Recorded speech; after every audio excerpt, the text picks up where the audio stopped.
Overdraft fees. You have $98 in your checking account. You buy coffee for $3. You buy lunch for $12. Your gym membership auto charges for $15. You're at $70. Then your rent check clears for $1,200. You're now negative $1,130. The bank pays it and charges you $30 for each transaction. So that's $30 for the coffee, $30 for lunch, $30 for the gym, and $30 for rent. That's $120 in overdraft fees. In one day, you didn't ask the bank to cover those charges. They did it automatically. Some banks used to reorder your transactions to maximize fees. They'd process the largest charge first to put you negative faster. It's called largest to smallest processing. Regulations have limited this practice, but overdraft fees are still a massive revenue source for banks. Interest rate spread. Most traditional savings accounts pay you 0.01% interest. High-yield savings accounts pay 4 to 5%, but most people don't use them.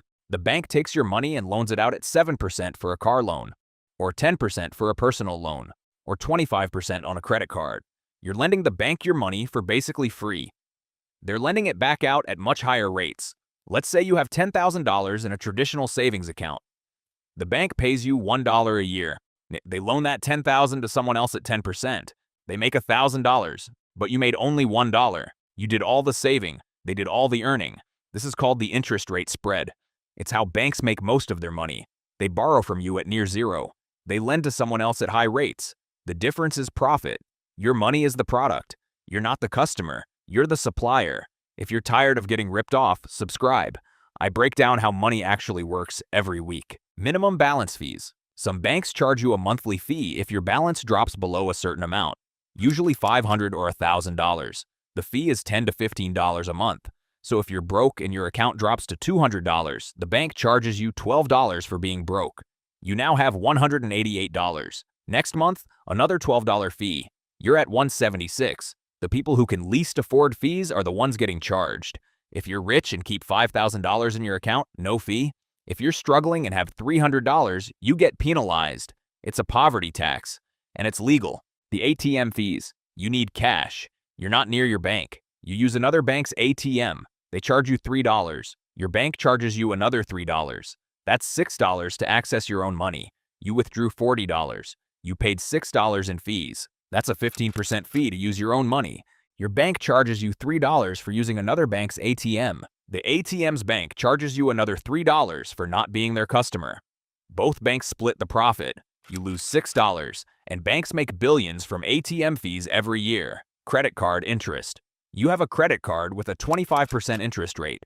You carry a balance of $5,000. You pay the minimum payment every month.